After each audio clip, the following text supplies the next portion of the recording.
Magandang hapon po mga kababayan and welcome to another live episode of Immigration at Iba Pa kung saan makakasama nyo kami ni Attorney Jake Aguilar para masagot ang inyong mga katanungan about immigration concerns here in Canada, pati na rin yung mga legal and family matters na gusto nyong matanong. So before anything else, good afternoon Attorney Jake. Good afternoon, Jean. Good afternoon po sa lahat. Welcome po sa Immigration at Iba Pa. Live po tayo ngayon, 1 p.m. dito sa Toronto. At gaya po ng dati, yan po, inihintay namin ang mga tanong nyo. Pwede na po kayong magpadala ng mga tanong nyo. Much appreciated po. Yes, ayan. So, message lang po kayo ngayon. We are live on air and any questions or kung gusto nyo mag-hi sa amin, pa-shout out, pwedeng-pwede rin po. So, sasagutin po ni Attorney Jake ang inyong mga katanungan for any immigration matters and family matter concerns din dito sa Canada. Yan, pwede niyong tanongin yan ngayon. This is the opportunity, no? Para makausap kami ng live. Ayan. Nasa na po yung mga suki natin. Yan, magtanong na po kayo. But anyway, habang wala pa po, habang naghihintay tayo, meron din po kami mga off-time so may mga list of questions din kami na na-gather from our Facebook page, pati yung YouTube and pati na rin sa TikTok. So we've gathered some questions and sige, umpisahan natin para ma-encourage kayong magtanong and malay nyo, baka makarelate din kayo sa mga questions na to, alright? Sige po. Okay, so mag-start tayo sa mga questions na na-receive natin regarding sponsorship, Attorney Jake. Okay, from Soyla B. How to start an application po for Super Visa for my parents? Ayan. Nasa website naman po lahat ng mga requirements. Ano po, so punta kayo sa website ng Canada. Kahit kami pong mga lawyer, to be honest, doon din lang kami tumitingin para makita yung latest na update, especially kung ano yung mga process at requirements sa Super Visa. So, punta po kayo doon. Usually po, kailangan ng yung medical. Kung wala pa kayong medical, tsaka insurance. Yeah. So overview lang, Super Visa, Right. this is for their parents and For their godparents. So, parents. Kasi nga po, recently din, na medyo nabukas sa ating isipan yung pag-sponsor sa mga parents niya kasi simula na ulit yung pagtanggap or pag-process ng immigration sa mga sponsorship para sa kanilang mga magulang at saka mga grandparents. For those Pero who- ito ay for doon the sa mga 2020 nag-submit pa ito ng expression of interest yes. noong way back 2020. So yung backlog medyo binabawas-bawasan pero wala pang bago para sa parent-grandparent sponsorship. Pero yun nga, yung mga hindi qualified or hindi pa na-invite, nakakuha, na nag-iisip nga invitation. sila. Actually, marami rin kaming natatanggap na tanong tungkol dyan sa Super Visa kasi yung parang sinasabi, yun yung next best thing. Yes. Hindi man siya PR program, pero you can stay for up to 5 years. Yeah. So yun lang naman ang Na hindi na pinaka-benefit. kailangan mag-renew ng visitor Right. record. So yun lang naman din ang kaibahan nun. It's up to you kung sa tingin nyo malaking benefit yun sa inyo. The other option kasi yung regular lang na Yeah. visitor record or visit visa. You have to extend or renew every 6 months. Yun lang naman Yeah. ang kaibahan. Ito, 5 years. And up to siguro 5 just years. be mindful of the income needed para ma-sponsor nyo yung parents nyo. Yeah, so meron Yun. tong minimum income Yeah. requirement. So nandun din po yun sa website, check-in nyo po siya. Depende sa kung gaano kalaki yung pamilya nyo. At saka isama nyo na, syempre, yung ini-sponsor nyo. Ayun. At yung kung may dependent sila, tama din yun. So make sure po na tama yung bilang ninyo. Kasi doon nyo i-compare yung minimum income requirement nga po. Yes. So mas maraming requirements. Pero ang kapalit nun, makakapag-stay kayo ng up to 5 years nga po. Okay. So, thank you, Zoila, for that question. Sana kahit pa paano na nabigyan namin ng basic information yung mga gustong magkaroon ng kaalaman about Super Visa. Batiin po muna natin si Manolito Domingo. Hello Hi, daw po. Manolito. Hello, good evening from Saudi Arabia. Ayun. Hello, Manolito. Meron po Thank you pala for tayong watching mga us. watchers from Middle East, Saudi. Kumusta naman po dyan? Ayan. So, kung may question kayo, Sir Manolito, related to immigration matters in kung Canada, please feel free to send interested it po kayo, over. tanong lang po kayo kahit yung pinaka-basic. We can answer them. Kung may bala kayo na makapunta dito sa Canada, let us know po. Okay, so sige, we move on to our list of questions from Enoch Nosyal. Sir, kailangan ma-divorce ka dito sa Canada bago mo makuha yung new partner mo dito sa Canada po? Ayan, medyo madalas din natin naririnig yung tanong na yan. Pero hindi po. Hindi required na ma-divorce. So, sabihin natin siya, preferred or may benefit naman na magpapa-divorce. Pero yung divorce po kasi, sa totoo lang, personal yan sa inyo eh. Wala dapat may pilit sa inyo na magpa-divorce. Kahit nasa anumang application, whether is immigration application, hindi dapat required yung divorce. Pero yun nga, may benefit din naman. So consider nyo rin. Para sa akin nga, ang pinaka-benefit lang nung magpapa-divorce kayo is yung makapagpakasal kayo ulit. Pero kung ayaw nyo namang magpakasal ulit, kung okay na sa inyo yung tinatawag na live-in, common law, hindi nyo na kailangan magpa-divorce. Kaya nga po yan, sabihin natin optional. But at the same time, may mga certain benefits din kung tayo ay magpapa-divorce. Kasi yung divorce, yun yung pinakamagandang ebidensya na talagang wala na kayo. Wala na talaga yung relationship nyo doon sa dati. So, ayun lang po. So, hindi required. Hindi siya required but preferred. But may mga benefits din. May mga advantages, sabihin natin gano'n. Yan. Thank you, Enoch, for that question. Nagpapa-shoutout din si B.O. Bernadette. Ayan, magandang araw po. Watching din po. from BC naman. Tofino, BC. Hello, Bernadette. Parang nag-message din siya last week, di ba? Parang ayan, pamilya. maraming salamat at nag-join ka sa amin. Salamat po sa panonood. Ayan, may tanong na tayong nakuha. Sige, buena mano, si Raymar. Good morning, attorney, and also sa mga staff. Ask ko po sana, nagpas na po ako ng PR and waiting na lang po sa AOR. Nung nag-file ako ng PR ko po, di ko nasama yung common law ko. Kasi 11 months lang kami nag-live-in sa Taiwan. Pero ngayon po, may mga remittance na po kami na talaga no continuous yung relationship namin. Pwede ko po bang ihabol ang common law ko sa application ko for PR? Quick answer. Mukhang pwede pa kasi AOR, hindi pa naman na talaga napaprocess. Kung AOR, ibig sabihin lang nila natanggap na nila yung application mo pero kung hanggang doon pa lang, pwedeng hindi pa nila yon talaga nasisilip or na-evaluate. Pwede po kayo maghabol ng information or update or kung meron man kayong kailangang i-correct doon sa application nyo, now is the best time for that. Bago pa sila yung makauna na makita na, bakit hindi mo sinama? Something like that. So, it's better po na i-update nyo si immigration as soon as possible and then explain nyo lang kung ano po yung nangyari. Mas mabuti na po yung maging honest, especially sa situation na ganito. So, pwede nyo po sila i-update.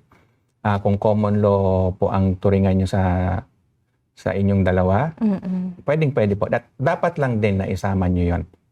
It's best para nga po hindi kayo ma-consider na nag-misrepresent kasi hindi nyo sinabi yung totoo.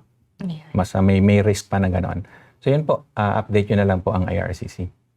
Okay, Raymar, maraming salamat sa katanungan mo. And ayan, si Sheila Marie Gomez Rosette, good morning. Ayan, good morning Sheila, and thank you for watching Filipino TV at live tayo ngayon. Yes, Any questions, please feel free to send it to us. Okay.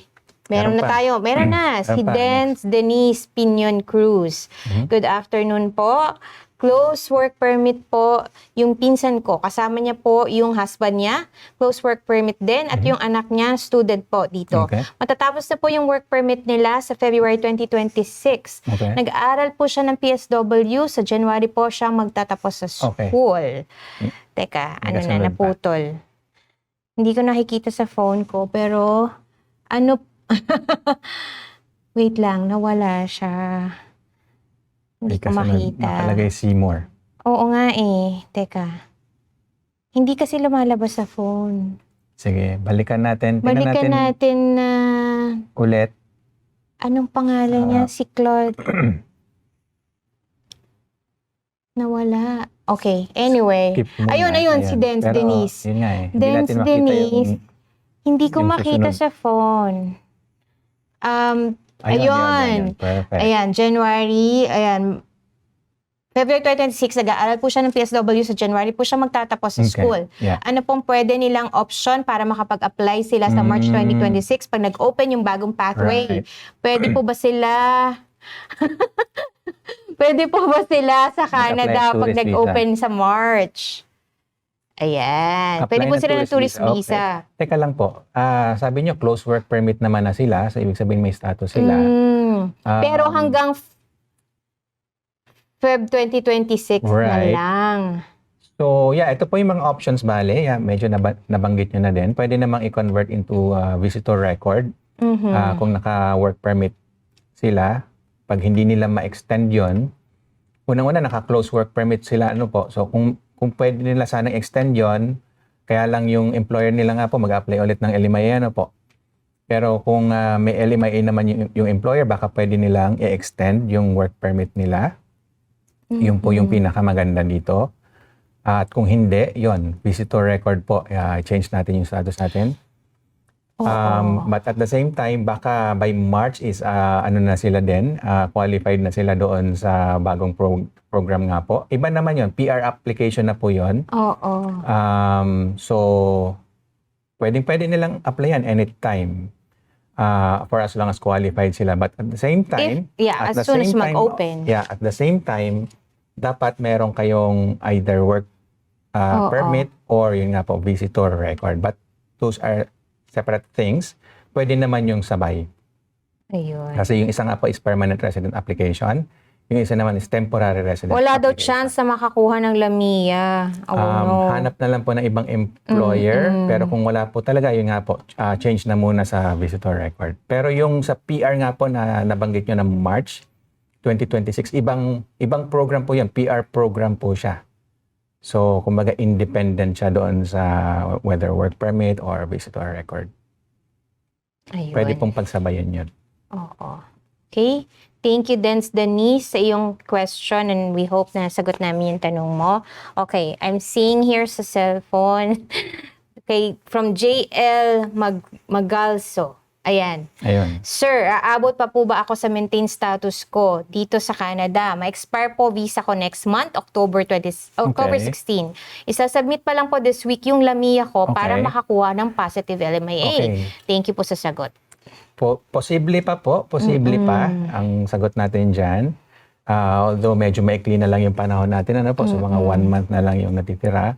Pero kung may Masasubmit isasubmit na. yung LMIA at ito yung another step. Kailangan ma-acknowledge yun Oo. na nakapag-submit kayo. Nakapag-submit. At yun ang isasubmit nyo rin later on. Pag 2 nag-apply ka weeks- ng work permit. 2 weeks before, pwede na kayo mag-apply ng work permit. 2 weeks before October 16, pwede kayong mag-apply for another work permit kahit hindi pa lumalabas yung positive LMIA. So, yun yung bagong rule ngayon. Ano po? Medyo bago-bago lang siya Basta na rule. meron kang proof na napasa na yung LMIA. Yung LMIA. So, yun po yung critical part dyan. Ayun. Dapat may proof kayo na nasubmit nyo na yung LMIA. So, kahit submission lang, yun pwede na yung tanggapin ng IRCC para doon sa work permit nyo. So, yun po yung sagot natin. Posible. May chance pa po. Okay, so maging maagap sa pagsasubmit ng mga application. Tama po. Okay, thank you JL. From Irene Ortega. Ayan, sir, pwede po ba ma-sponsoran ko apo ko? Wala kasi job, both parents, age po nila 17 and 16. Citizen na po kami dito sa Canada. Please help me. How? Or yung tatay nila ang kunin ko? Thanks po. Teka lang. Pwede sponsor na apo kasi walang job both parents. Nasaan yung parents? Nasa Pilipinas. And teka lang din po, may mga, ito lang depende kung sasagutin nyo, pero may mga kamag-anak po ba kayo dito? If ever wala, baka pwede under doon sa Loan Canadian program. May possibility na isponsoran nyo. More on yun sa anak nyo mismo. Tapos, since ang intindi ko dito 17 and 16 yung mga apo nyo, yun yung intindi ko, hindi yung anak nyo. Kasi mga bata pa masyado para mag-anak. Anyway, so mas maganda na yung anak nyo mismo ang sponsoran nyo. And kasama nila yung mga dependents nila, which is yung mga anak nila na 17 and 16. So yun po ang possible, pero depende nga po yan kung wala kayong kamag-anak dito sa Canada. At wala na rin kayong parents na pwede pang sponsoran. So medyo complicated po pero may konting possibility depende sa Situation. actual situation niyo. Yeah. Okay. Thank you, Miss Irene, for that question. Okay. So, hanap pa tayo ng iba. Medyo magulo. hindi tugma yung sa message saka sa, sa cellphone. Okay. From Yasal. Nakikita ba natin yan dito? Si ano yata muna? Si Denise ba? Yun. Tapos na si Denise, Para di ba? marami siyang follow-up eh. Anyway. Okay. Thank you. Nag-thank you siya. Hindi, Wala po chance na makuha element. Yan na yung kanina. Yun Okay. yung kanina. Okay. So, si Sheila Marie Rosete. Ask ko lang po, ma-advise niyo po ba ang HNC PR application? Sa case po naming family, parang wala pong pathway na eligible kami. Right. So marami po nagtatanong niyang HNC. Yung HNC, lagi namang nandyan yan. Pero yun nga, hindi ganun kadali na ma-approve under HNC. Sobrang dami din kasi na nag-a-apply dyan. Depende rin sa sitwasyon nyo. So maraming factors po yan na kailangan i-consider. Ang quick explanation dito, yung para mas madaling maintindihan, kung yung sitwasyon nyo ay sobrang nakakaawa para hindi kayo pagbigyan ng immigration doon sa application nyo, yun, pwede nila kayong i-approve under agency. Ibig sabihin, sobrang nakakaawa yung sitwasyon nyo at para bang sobra naman ng IRCC at hindi pa kayo mapagbigyan. Parang ganon ang explanation po sa HNC. So, kayo na po yung mag-determine kung ganun ba yung situation nyo. Sobrang nakakaawa ba pag hindi kayo i-approve sa PR ninyo. Pero another related matter, medyo tama kayo dun sa sinabi nyo na dapat din, wala na kayong ibang pathway. Sabihin, walang other programs na pwede kayong maging eligible. Kasi kung meron, yun muna i-pursue nyo. Kumbaga, pagsikapan nyo na ma-meet nyo yung mga eligibility sa mga Last resort na yung agency. Last resort na yung agency. Kasi if ever mag-apply kayo ng agency, titingnan din yun ng immigration kung ano ba yung ginawa ninyo. Para, ano bang effort ginawa ninyo para ma-meet nyo yung PR requirements. Diba? May ginawa ba kayo para ma-meet nyo yung mga PR programs na posibleng available naman sa inyo? Yun. So, yun ang titingnan. Kaya dapat din magsumikap at i-document nyo yung pagsisikap nyo para later on, posibleng magamit nyo din yan doon sa HNC application nyo. Ayun. Okay. Thank you, Sheila, for that question. Si Isa Claire Layowan. Ay, nawala si Isa. Wait lang. Attorney, di ba close work permit sila? Di sila pwede mag-aral ng PSW. Ibig sabihin, na-broke nila ang kanilang work permit. Sino to? Tama po ba, sir? I think, teka, yung si Denise kanina, parang may nabanggit siya na nag-aaral siya ng PSW, naka-close work permit silang So, depende po yun. Kung less than 6 months yung program, generally nga pwede mag-aral kahit walang study permit. Saka depende doon sa nakalagay na, At saka depende doon restrictions. sa, tingnan nyo yung mismong, yung work permit. Nandun lahat ng may restrictions doon. So, case to case din yan. Depende sa kung ano nakalagay doon sa conditions ng work permit. Sundin nyo lang po yon. But generally nga po, less than 6 months na pag-aaral, hindi kailangan ng study permit. Pero as we mentioned last week din, it's best, it's recommended na meron kayong study permit para wala na lang kayong maging issue. Okay. Thank you, case to Isa, case po. for But being, thank you for, having very good eyes. Nakita mo yung Salamat po. information na yun. Ayan. May tanong si Sandro Reyes. Sandro Hernal, tumatanggap po ba kayo ng client from Langley, BC? Of course. Marami po Oo kaming naman. clients all over Canada. Pwede po Ayan. kahit sa Saan mga po pwede territories mag-inquire? Salamat po. So, nakalista po ngayon yung contact details ng JCL office in front of the screen. So, pwede po kayong tumawag sa trunk line namin, 1-855-522-5290. Pwede rin po kayong pumunta sa website namin, www.filipinolowyer.ca. At pwede po kayong mag-send ng information, ng questions nyo doon sa web form. Alright po. Yan. Pwede rin po kayo mag-message, direct message po sa Facebook page namin, JCA Law. Right. Okay? Ayan. Thank you, Sandro. From K. Oliquer. Hello, may tanong lang po ako. I'm a Canadian citizen and my husband is PR. We separated 4 years ago. Now he told me he will file a case against me because I'm having a relationship now with somebody. Oh, will he be able to file that case here in the Philippines? Here and in the Philippines. Okay. Second question, he cashed out my check without my permission and knowledge. What legal action could I do? Okay, Ayan. simulan natin dun sa pagpa-file ng kaso dun sa dahil mayroon na kayong ibang relationship. Madalas po nating naririnig yan. Pero dito sa Canada po, walang ganun eh. Oo. Ibang-iba nga dito sa Canada, sabihin natin ganun. Kasi parang yung Canada walang pakialam dyan sa mga private life ba na tinatawag natin. Kung meron kayong kasama ng iba, nakipaghiwalay kayo, Oo. hindi na interesado yung Canada dyan. So walang kaso yan. Walang pwedeng i-file na case dito sa Canada. Sa Pilipinas, posible, pero depende rin sa yung actual situation ninyo. Pero doon kasi meron tayong adultery tsaka concubinage na crime. Pero whether or not may napoprosecute doon, parang yun sa tagal ko na rin abogado, wala akong masyadong nababalitaan na napoprosecute doon. Kasi siguro nga, yung mga abogado din doon sa atin, parang ayun na nila din makialam sa buhay ng may buhay. Parang ganun eh. It's bad enough. Diba? Na wala tayong mga, hindi ganun kadali mag-separate. Walang Magsa-separate ka, dadaan ka pa sa korte, tsaka yun nga, walang divorce, annulment lang na napakahirap at napakagastos, tsaka hindi mo siguradong makukuha yun. Dito sa Canada, in contrast, napakadali maghiwalay. Yun nga, sabi ko noon, the moment na mag-decide ka na makipaghiwalay at lumabas ka, umalis ka ng bahay mo, wala ka ng intensyong bumalik. Yun na yun. Yun na yung legally separated na kayo. Legally separated. Basta hindi ka na umuwi. Yeah, so hindi mo kailangan ng court order or whatever. So, yun. So, anyway, yun po, sa Canada, walang problem. Sa Philippines, baka meron, pero depende nga sa situation nyo. Tsaka, yun nga, as far as I know, wala namang masyadong napoprose. Wala nga akong nababalitaan, to be honest.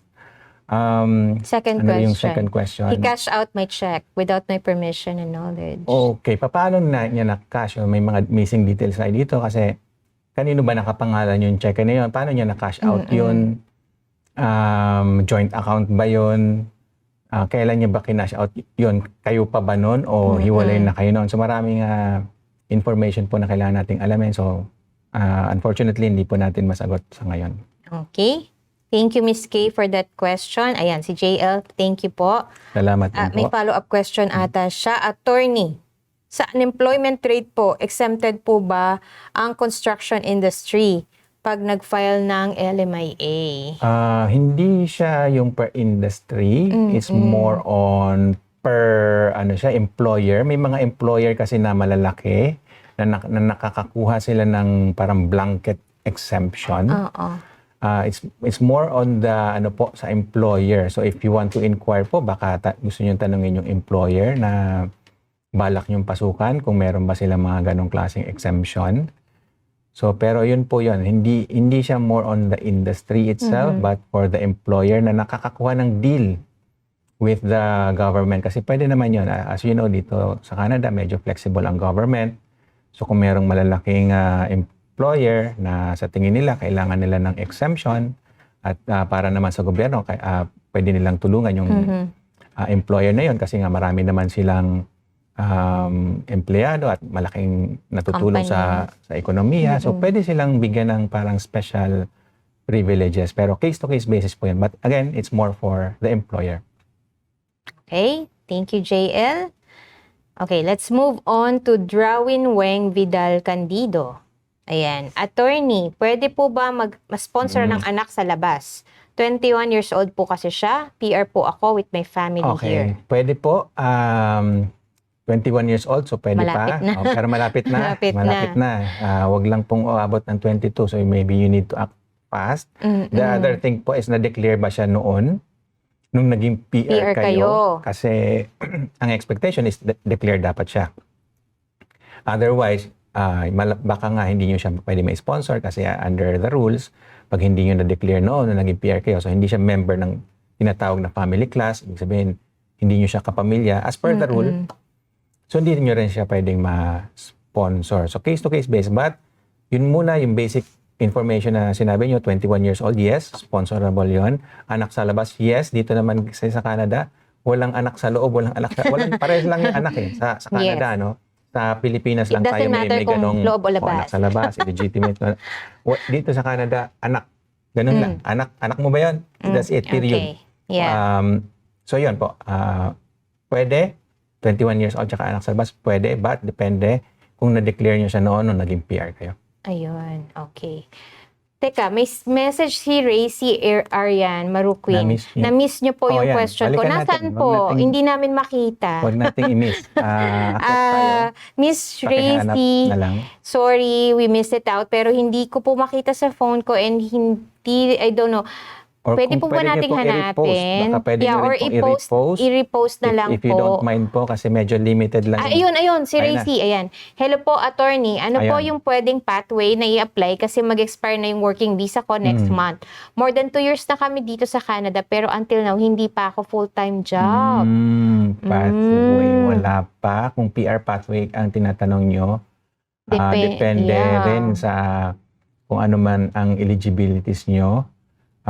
Yung mga Pati nabanggit po yung kanina, spouse nyo, ano bang yung mga nabanggit Yeah. kanina, yung sa caregiver, sa March, I don't know kung qualified kayo doon, but ang basic requirement noon is nasa caregiver, industry, either mayroong 6 months na experience or training, yung English nyo, level 4, so if I'm not mistaken, benchmark 4, at saka at least high school graduate.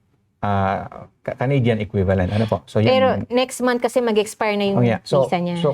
So kung ang tanong nyo, yung mag-expire, more on temporary residency ang pag-uusapan natin doon, hindi PR pathway. So, pagka ganun po, 3 lang yung usual na path. Either magtrabaho kayo, pero kailangan nyo ng LMIA para doon, or kung gusto nyo mag-aral, study permit, or Visitor. back to visitor na lang po muna. Yun yung pinaka minimum requirement para makapag-stay kayo dito sa Canada. Yung pathway po, yun. Pag sinabi kasi natin pathway, PR ang pinag-uusapan natin doon. So that's a different thing. Doon sa concern nyo na mag-expire na yung visa ninyo. Ano po. So that's separate from that. 2 separate things. Yeah. Okay. So i-check nyo rin po yung eligibility ng, dagdag ko lang sa sinabi ni attorney ng I presume ang kasama nyo ay asawa nyo, kasabi nyo, magto 2 years na kayo dito sa Canada. So, i-check nyo rin po yung eligibility ng spouse nyo. Baka pwede rin siyang mag-apply for PR. Right. So, and then yung din niya, yung sa asawa nyo, kasi either naman sa inyo pwede mag-apply ng work permit, closed work permit. And then, yung isa, posible na makakuha siya ng open work permit kung yung asawa niya or kayong dalawa, alin man sa inyo, ay either nasa tier 0 or 1 na trabaho or tier 2 or 3 na nasa listahan doon sa website ng Government of Canada. So, depende sa magiging trabaho ng asawa. Ayun, eto na. Merong follow-up information si Miss Irene. Okay. Sir, maraming salamat po Salamat po. Saan po ba ako pwede patulong na gagawin ko sa inyo? Sa inyo ko po narinig yung answer nyo sa akin at ano po bang mga requirements para sa anak ko na sponsoran? If ever, para may handa ko. Wala po kami relatives, pero nandito po kami na mag-asawa at yung bunso ko. Thanks po. Okay, so, Marami siyang family. So, considered relative po yon yung asawa nyo, relative nyo siya. Pati yung anak nyo. Pati yung anak nyo, relative nyo siya. So, unfortunately, hindi po kayo considered yung sa loan Canadian program. Hindi kasi po dapat, pwede, ma'am. para doon, dapat talagang solo lang kayo Solo dito. flight lang kayo. Walang iba, walang asawa, walang anak, walang mga magulang, walang mga kapatid, walang kamag-anak actually. So, yun po ang unfortunately po, ma'am, eligibility for hindi po kayo pwede for loan Canadian. Okay? Ayan. Okay. Baka may mga na-miss pa tayo doon sa taas, wala na ba? Well, let's Or move on muna. Move on muna. K. Oliker, thank you so much. The check was under my name. Okay. The cash out was done just recently. Okay. The check was my security deposit for the apartment we rented. Okay, so yun po din. Paano nyo na-cash yun kung nasa pangalan Fraud nyo? ba? Baka So, kung pinroad may yung fraud doon, signature niya or ano. Baka gusto nyo i-report sa police. I'll leave that to you po kasi syempre asawa nyo yun or at least ex ninyo. Pero if you want to bring it to the attention of the police, it's up to you po. Kasi mukhang may fraud na nangyari. Oo. Nakapangalan sa inyo pero paano niya Na-cash yun out. na-cash out? Oo. Baka pinorge niya yung signature niyo Signature. or what. So, hindi natin alam yung Pwede details. pong i-report pero sa police. mukhang meron nga pong crime na na-commit. Ayun. Nag-follow up information siya. Attorney, he got the check. I don't know how, and he told me he will tear it apart. So no one of us could benefit because he wants to take it all. I see. I even told him we will split the money, but he does not want. He wants to take all and then tear it, send me the picture. But I don't believe it Anyway, was the real check. Cheque lang naman yon, pwede naman yun papalitan. Oo. Pwedeng i-reissue yon. So, kahit punitin yung cheque na yon, Yeah. Kaso hindi kung naman mawawala kung yung pera. na-cash out niya na, ayun. Pero It's kung a different na-cash out, matter. ibang istorya na yan. Alright, Okay. balikan natin Thank you, yung Kay. immigration Ayan, question. nag-follow up information si Drawin. Hindi daw na-declared yung kanyang anak sa labas. Yun ang medyo concern Oo. natin.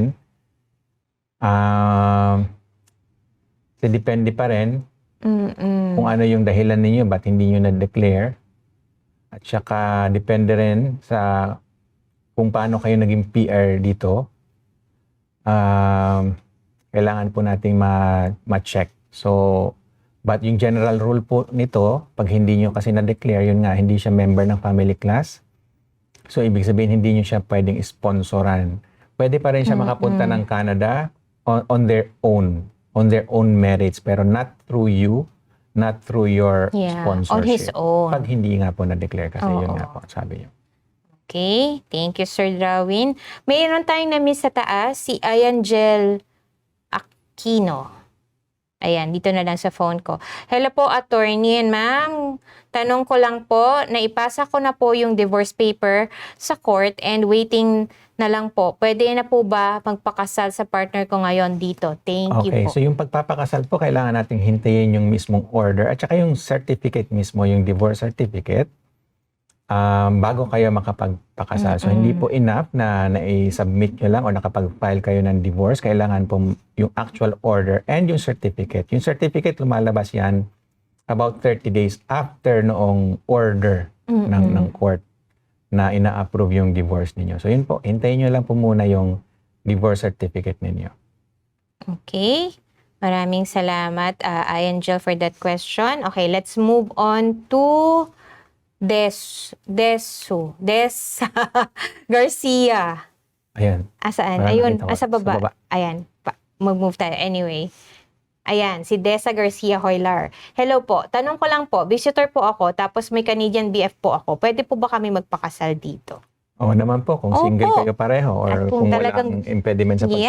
pagpapakasal nyo, kung wala kayong previous marriage, At legit naman ang inyong nasa relationship. wastong gulang, So, yung mga basic requirements. So, anyway, pwedeng kayo magpakasal. Wala pong Why not? pipigil. Kung wala pong nasa sa inyo pipigil. po yan. Yeah. Okay, Desa, thank you for that question. From Myra Lulu. Ayan, nasa baba si Myra. Good PM po.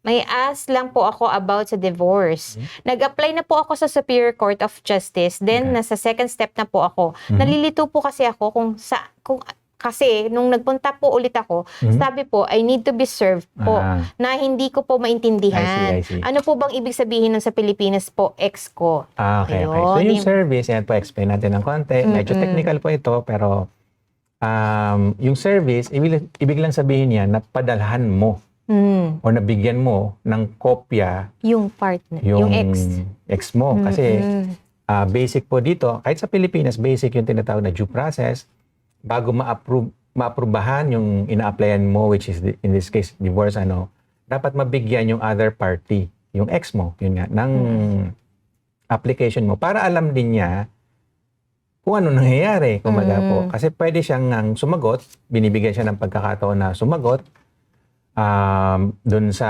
application mo kasi apektado din siya, kasal niya din yun eh. So, involved siya definitely. Kaya nga, kasama, party siya doon sa divorce application. And then, dapat mabigyan siya ng kopya noong application mo. So, yun yung service na tinatawag natin dito, yung nabanggit mo. You need to be served or siya actually ang need to be served And then kung nasa Pilipinas kasi po yung ex ninyo, which is of course common kasi Pilipino tayo na po. So, kailangan dumaan yan sa isa pang technical na proseso, yung Hague Ayun. Convention for Service of Documents. So meron ganun po, meron kasing kasunduan na napirmahan nung matagal na. Oo. And but recently, yung Canada at saka Philippines sumali na doon sa tinatawag na convention nga po na Hague yun. Convention. So kailangan dumaan sa proseso. Basically po, ang magsaserve noon ano din po, officer ng court. Dati-dati po kasi before na pumayag yung Pilipinas at Canada dyan sa convention na yan, kahit sino lang actually pwede mag-serve. So usually maghanap lang tayo ng kahit sino pwedeng mag-abot Sa ng inyong application ex. na yun. Oo. So, para bang, may kilala ka ba doon sa Pilipinas? na alam ko nasan yung ex mo. Yan, Bigyan natin siya pakiabot ng naman kopya to, ng ganon. application mo. Iabot niya doon sa ex mo. Ganun lang dati kadali. Pero yun nga po, medyo technical na ng konti. Kailangan nating sumunod doon sa Hague Convention for Service of Documents. Okay. Maraming salamat, Miss Myra. Sana naliwanagan ka ni Attorney Jake about being served. Ayun. Okay. From Delina Badua. Tapos na ba yun si Delina? Pumanik. Wait lang. Wala kasi dito sa phone. Anyway. Hindi ko siya nakikita dito, pero... Okay. Okay. Ayun. Ayan. Delina Badwa. Good afternoon po. Ask ko lang po kung anong dapat kong gawin. Gusto ko po invite anak ko punta dito sa Canada kasi overage siya. Kaya hindi ko na siya nakuha. Okay. Thanks. So, ang pinaka-basic po kasi tatlo or apat ang ways para makapunta dito sa Canada. No? Either visitor, student, worker, or permanent resident na agad. So may ganon. Although, of course, medyo mahirap yung permanent resident agad. Pero possible din yon. So anyway, isipin nyo po muna kung alin doon yung maganda. Yung basic requirements naman po niyan. Siyempre, pinakabadali yung visitor. Walang masyadong requirements yon.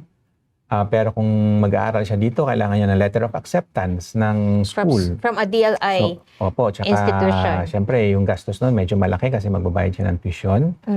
Pag worker naman po, ang hurdle naman nun, kailangan niya ng employer na may LMIA. So, yun naman po ang, sabi natin, mahirap para doon sa work permit or work visa.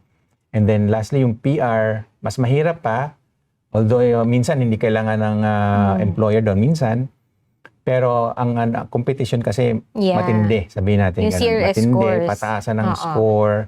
So marami nag-a-apply po dyan. So unless na mataas yung qualification ng anak ninyo. May masters, may doctorate. So mga ganong level po ang pinag-uusapan natin. May masters, may doctorate. Bata-bata pa, less than 30 years old. Pagdating sa English, sobrang taas o sobrang galing sa English. So kumbaga benchmark 10 out of 12, ganun, high. Tapos kung pwede nga, may other language pa siya, like yung French. And he has enough experience, work at may experience siya. At kung pwede nga, yung experience siya dito rin mismo sa Canada, Canadian experience. So nakapagpataas ng points yun. So ganun po yung level ang pinag-uusapan natin para maging PR. Pero kung hindi po, yun po, worker, student, or visitor muna. Yun po yung mga kailangan yung pag-isipan. Okay, Miss Delina, ayan, medyo maraming information yon. So, reach out po sa amin kung kailangan nyo pa ng further details. Okay? Ayan, si Miss Marjorie Joy Angeles Mandap. Hello po, attorney. Question po. Married po ako sa Pinas, pero... nawala siya. Dito na lang. Pero, since 2017 po, hiwalay na kami. May partner po ako dito sa Canada. Pwede po kaya kami magpakasal dito or need ko pa po magpa-divorce sa Pinas? So, kung meron kayong previous marriage, hindi po kayo pwede magpakasal ulit unless na yung last marriage yung na-dissolve. So, na-dissolve yon through divorce or annulment. Sa Pilipinas po, annulment lang ang available pero hindi yan available sa lahat. Mangyayari lang yun kung merong problema yung una yung kasal. Let's say kinasal kayo na minor de edad pa kayo pareho. So void, parang ganon. So na pwede yung i-annul. Tapos ngayon nga yung mga madalas gamitin yung psychological incapacity, hindi rin yon ganun kadaling patunayan. So, kailangan nyo ng mga psychologists, mga doctors, opinion para dyan. So, anyway, annulment po or divorce, sa Pilipinas, wala nga divorce. Dito, pwede yon. Ang requirement lang naman para ma-divorce kayo, ang tatlo actually yung requirements yan, pero ang pinaka-practical na gamitin is yung separated na kayo for at least 1 year. Yun. Okay. Thank you, Miss Marjorie po for that question. Ayan, nagte-thank you lang si Angel. Have a nice day po. Salamat din po sa inyo. Si Alexandria. Ayaw po mag-aral. May nakita ko. So, yeah, okay lang po yun. So, 39 years old na po, ayaw po ito yung nagtatanong kung anong way para ayan makuha nga, okay. yung anak. Okay. So, hanggang bisita lang po muna. Oo. Kung pwede rin, kasi hindi rin ganun kadaling ang makabisita dito. Sabihin natin 50-50 yung chance.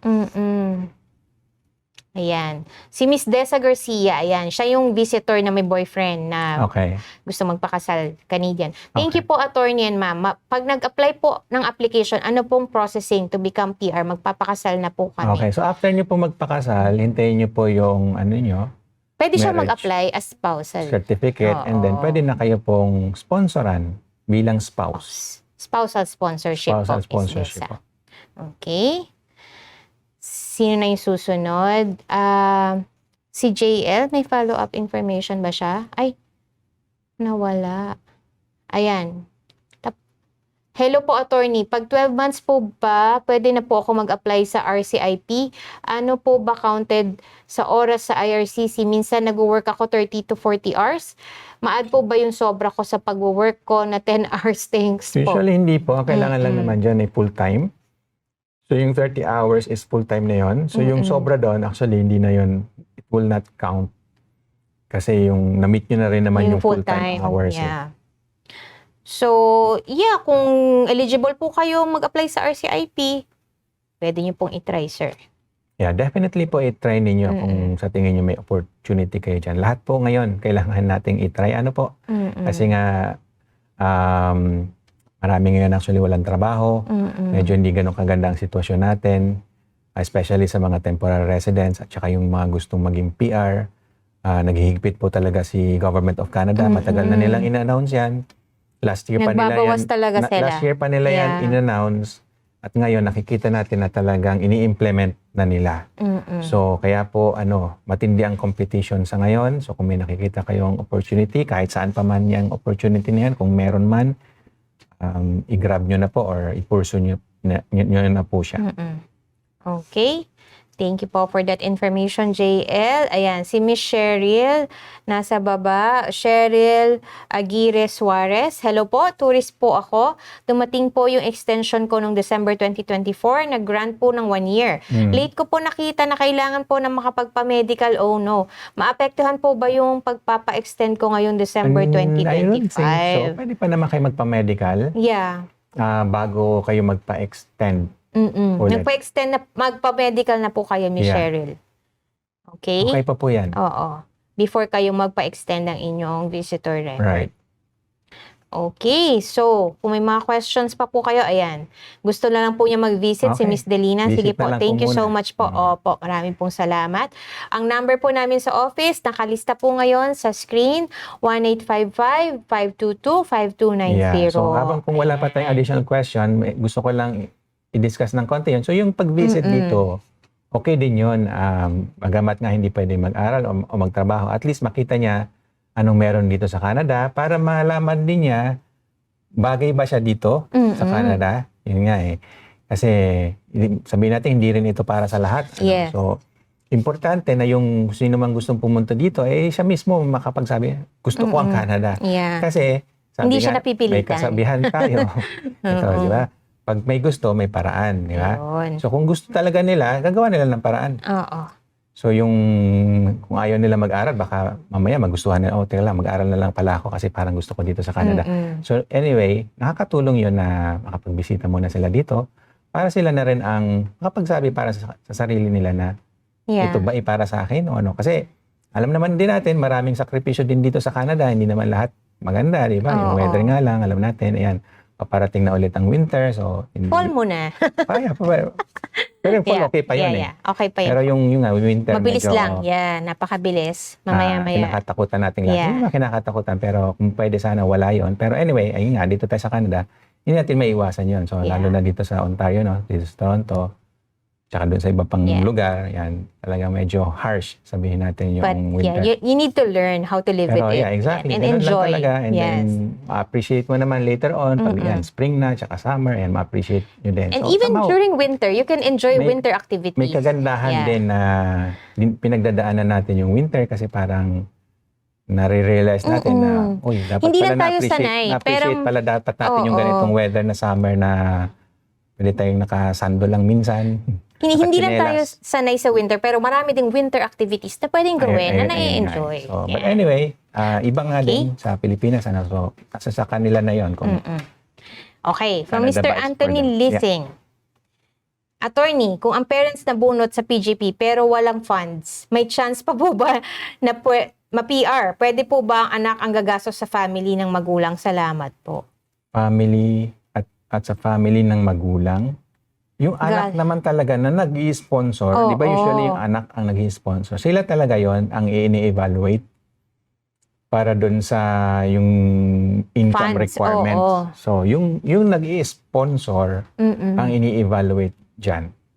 Hindi yung, yeah. So, hindi naman din talaga yung parents. Oo. So, sir, yung funds nyo Inyo at ni Mr. possibility, Anthony. may possibility na kasama yung asawa nyo. Kung meron, Oo. ayan, kung nabanggit mo yun. Pero, So, pwedeng yeah. kayong dalawa mag-asawa, combined income ang i-evaluate. Oo.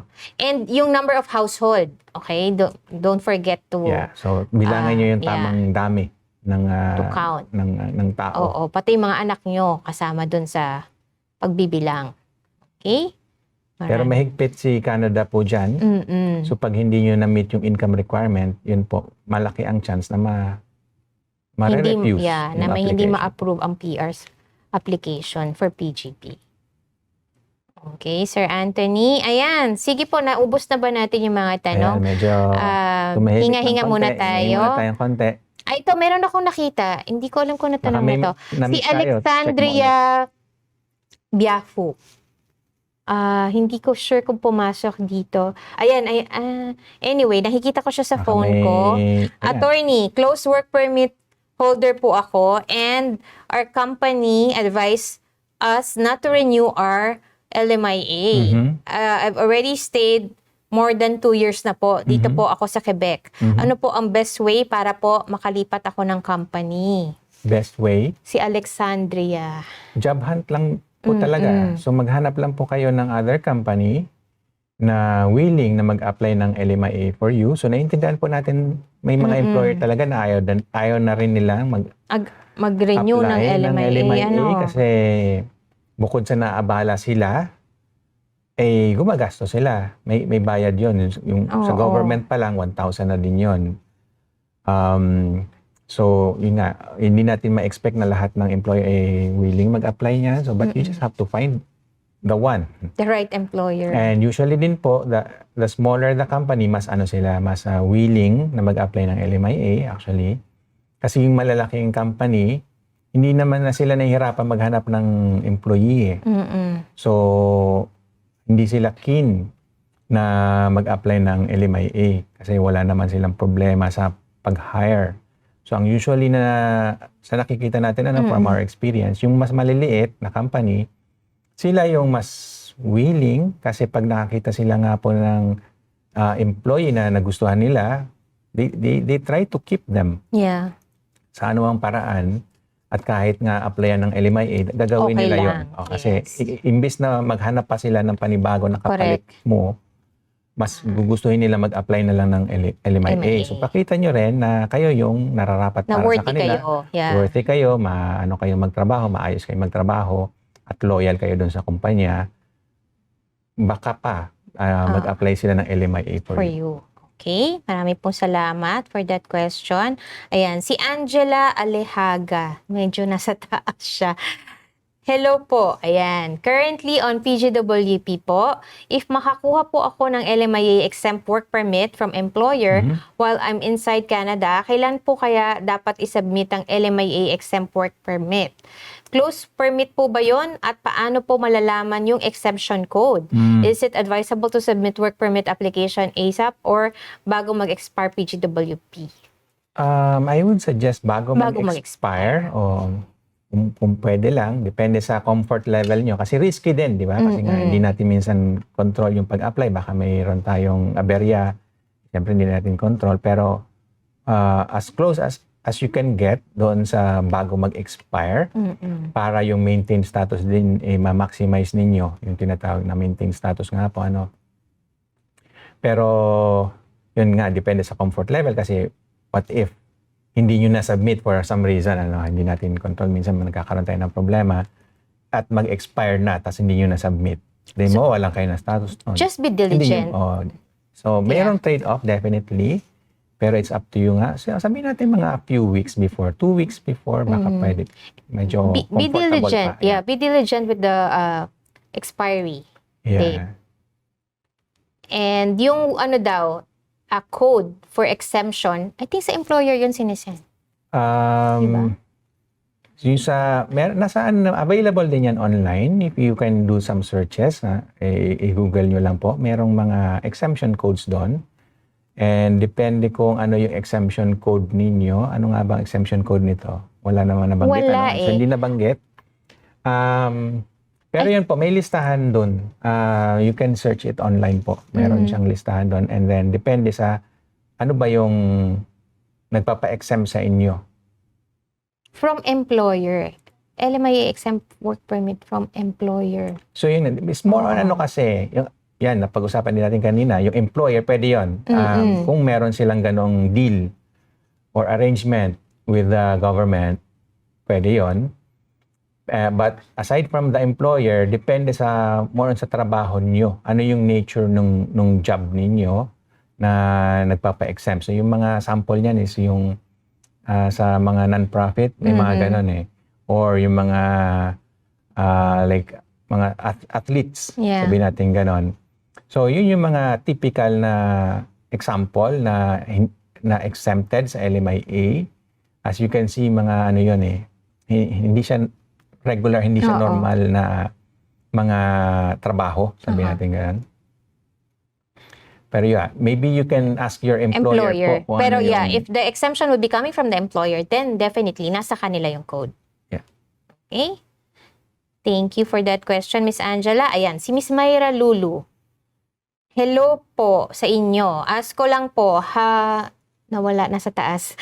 Ayan. Ask ko lang po, hiwalay na po ako sa ex ko ng 13 years. No communication na po kami since noon wala pa po kaming anak. Now po may bago na ako, 7 years na po kami. Nagsama lang po kami ng 4 months. Mako-consider po bang pwede ko siyang sponsoran as common law po ba? Marami pong salamat. Magandang tanong ito, no? Teka lang, 7 years na kayo, so mahaba na. Pero 4 months lang kayo nagsama?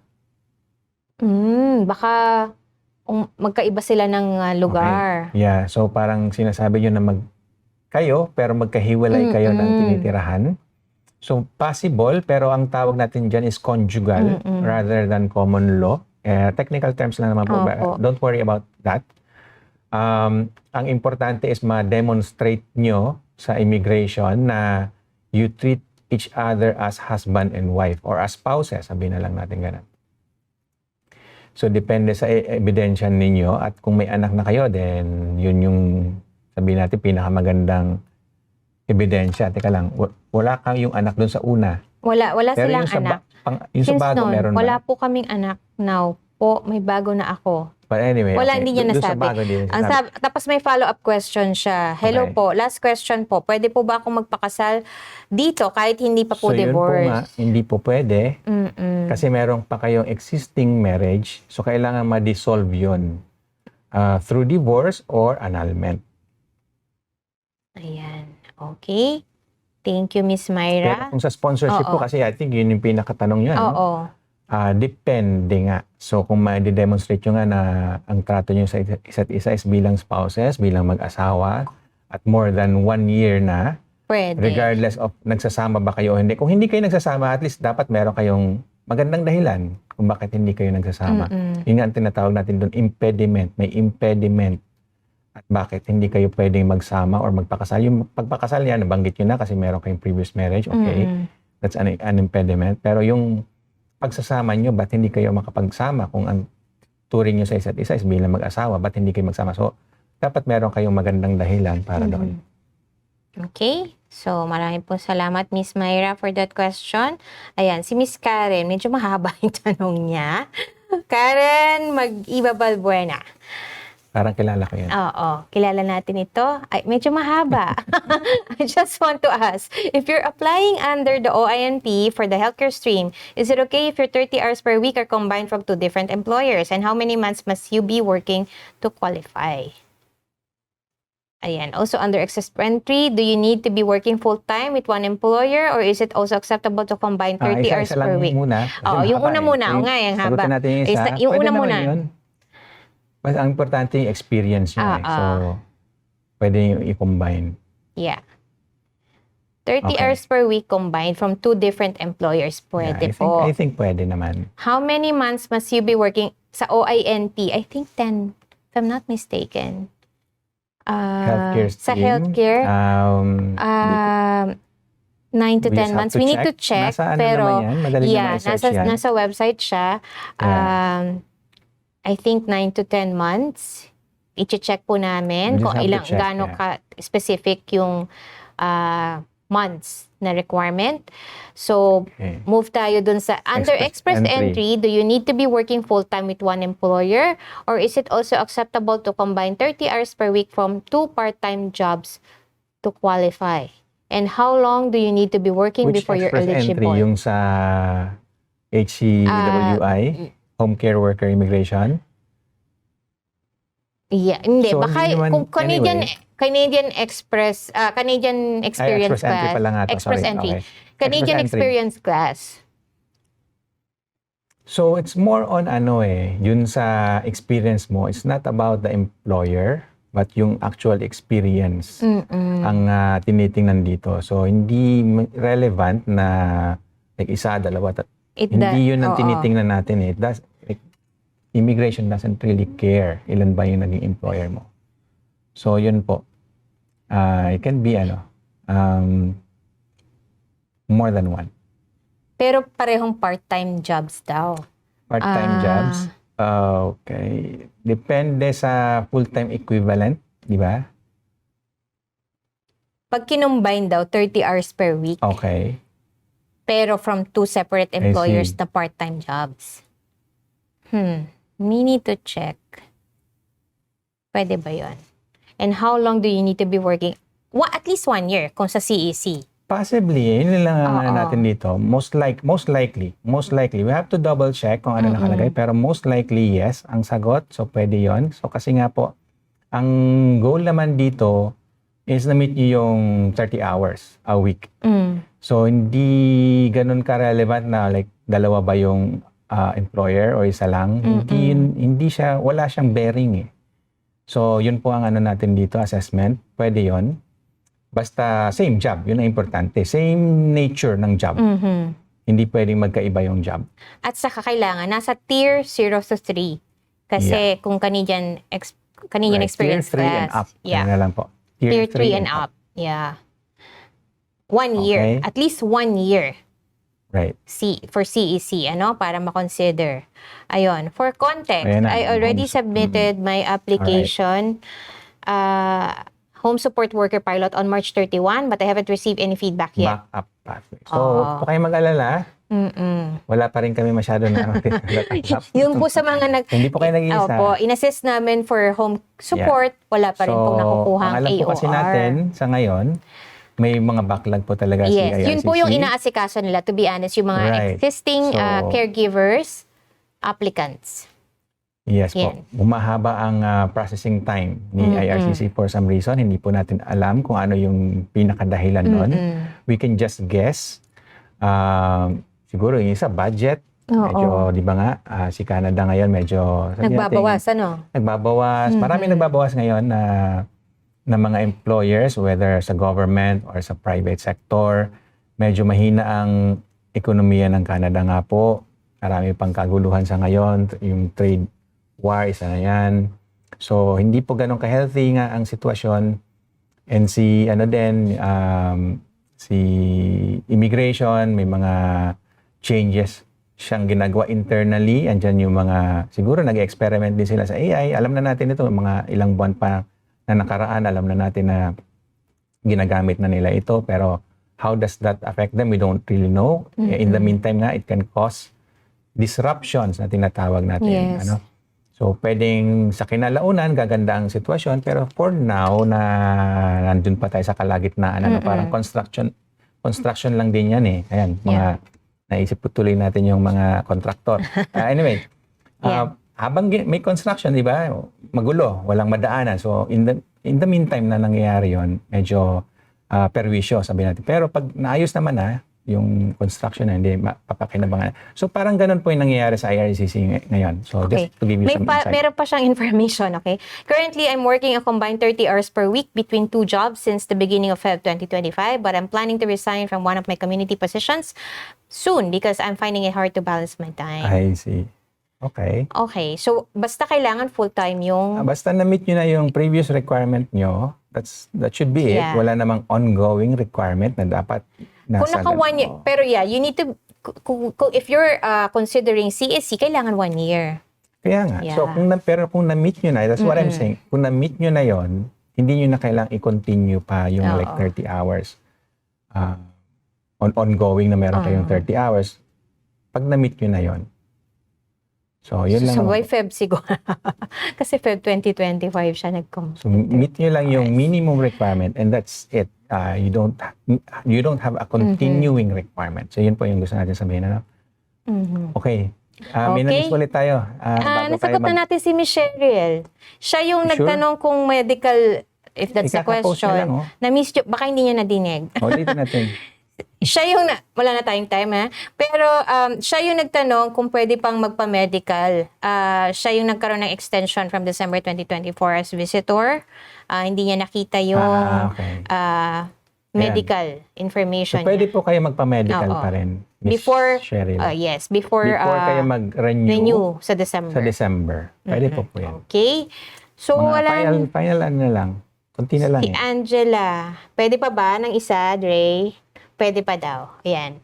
Another question po. Kapag may common law partner po ako, then lipat siya ng province to apply, SINP, and ako merong active OINP, maapektuhan po ba ang pagiging common law namin?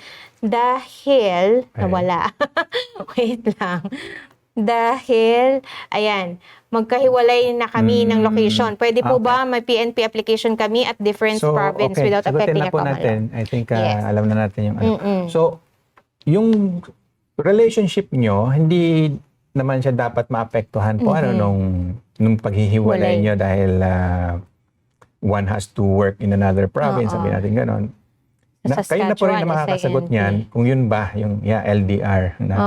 Makaka-apekto ba yan sa relationship nyo? Hindi na ba mag-asawa ang tingin nyo sa isa't isa dahil magkalayo kayo? Kayo na rin po ang sumagot. Pero kung ang sagot nyo, yes, na kayo pa rin naman, gusto nyo i-maintain yung relationship nyo na gano'n, na exclusive, di ba nga, na parang mag-asawa, gano'n. Okay lang. Hindi makaka-apekto yung distance. Sa application. Sa application. At saka, hopefully, sa relationship, sana hindi din maka-apekto. So, yun po yan. Okay. Meron pang isang humabol, si Mark Consul Alberto. Ayan, hello po. Matagal na po akong hiwalay sa ex-wife ko since 2015. Andito po ako sa Canada ngayon as tourist visa. Okay. Malapit na din po ako mag 2 years dito. Okay. Ayan, meron po akong girlfriend. Okay. Pwede po ba kami magpakasal kahit hindi kami annulled ng ex-wife ko? Ayun nga po. Hindi pwede magpakasal kung meron pa kayong existing marriage. Kailangan ma-dissolve po yun. At yan, nabanggit nyo na annulment, isang way para ma-dissolve yung marriage. Or divorce. So, naka 2 years na kayo dito. Pwede naman kayo mag-file dito ng divorce po. Kahit visitor lang kayo or kahit anong status ninyo, ang requirement lang is naka 1 year na kayo dito sa Canada. So, yun po. Kung baka gusto nyo i-consider na magpa-divorce na lang, mas mabilis po yung process na yun.